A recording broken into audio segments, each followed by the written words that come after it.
On it. The first real true action sequence in this one is the team versus team. That was all designed as an intro for Shaw and his team and the way they do business. Consider it in advance. For what? Next job, of course. Sure. He's always one step ahead of them in the film. Police scanners saying alarms are going off at Interpol headquarters. And I think it frustrates the whole team as to why he always gets away.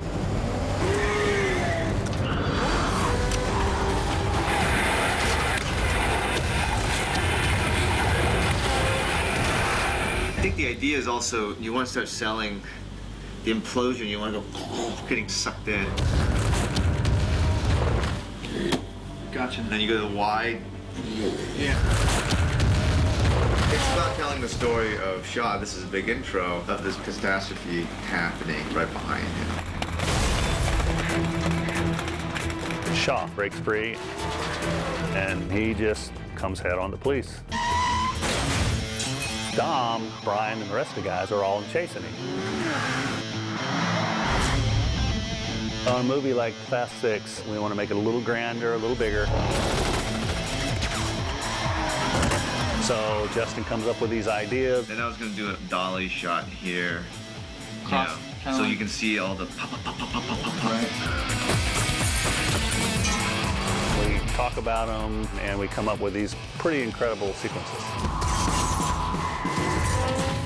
It's really difficult to get a city to give you any length of street where you're going to say to them, yes, we're going to be flipping cars and driving at high speed every night for the next 3 weeks.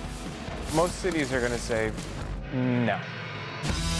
We tried so many roads all over London because the Olympics were in town. They weren't going to shut down roads. They didn't want cars being flipped over like that onto their roads.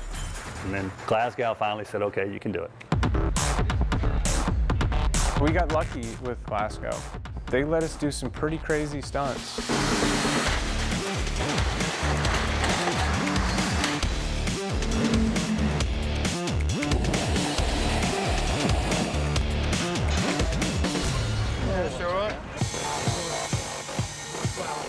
This is one of the bigger gags for the sequence we're doing tonight. It's where you first introduce Shaw. The two cars go head on and he flips the cop car. This is the big super cannon that's firing the police car, and it hits at about 45 feet and starts rolling. It's not just another car rolling like you usually see. The reason I like this special effects shotgun thing we're using is that it actually shoots the car out accurately in one straight line, and it gets it to roll many times so the cars have time to either veer around it or hit it. And because we're able to control this roll, we're able to put cameras in a better position to tell the story. The door's like right here, so it's right in your face when the car comes through. Spiro likes to cover it from as many angles as possible. So sometimes they would have 12 cameras covering a stunt. The hardest thing is remembering where all the cameras are. We also had the Omnicopter, and the guys had to go over the top of buildings and swoop down into the cars, and some really cool shots.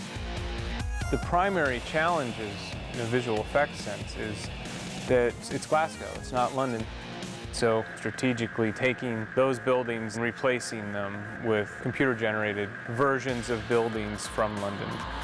Justin, he's always happy to use visual effects, but if it's a car stunt, we'll do it full scale with a real car. Everything in that sequence pretty much was practical. The vehicles, what they did was practical. We're always doing real stuff. Sometimes you have to do it for real. It looks a million times better. I've seen it with guys every once in a while, and they're a little squeamish about this or doing that. I'm like, bro, sorry, you got the wrong job, man. We're making an action movie here. Maybe you should think twice before you sign on to doing one of these. You know, it's like I flew all the way across the country, and he tells me he's gonna get a close-up of my knuckles, and then I got 5 days off. Justin Lin, ladies and gentlemen. But have you seen his knuckles? Have you seen his knuckles? Got his own little holes to showcase the knuckles. Yes, so there's no other black guy in London that can give you the complexion of these knuckles. They auditioned several knuckles, it didn't work out. To really have the challenges of the actors wanting to do it.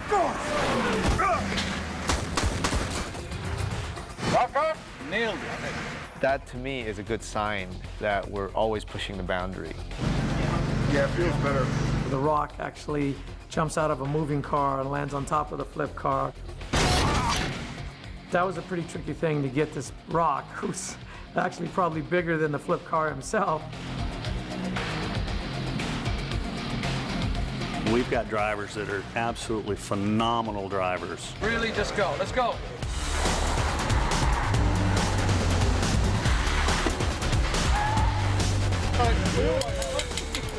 This will be Han Giselle, supermodel. Yeah. You have to trust the guy that's beside you, in front of you, and behind you. So by working together cohesively as a group, everybody really bonds like a family.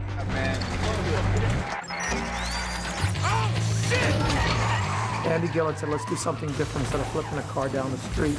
So I talked about maybe going to a building, and I went to Justin, told Justin, and so he liked the idea, but then of course it was a big budget thing because it was never in the script, and he fought for it, and it barely made it in. Let's go in there with him. Yeah, I'll be right here. As he looks.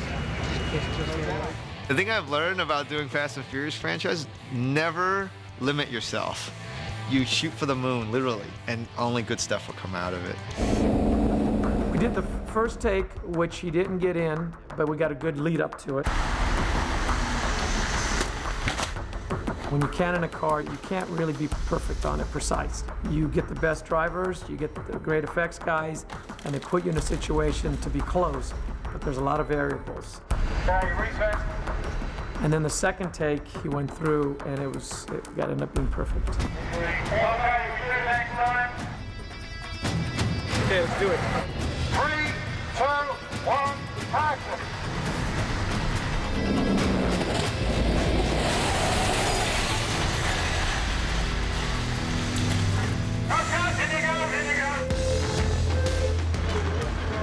We're in the corner. Oh, that was amazing. Look at that.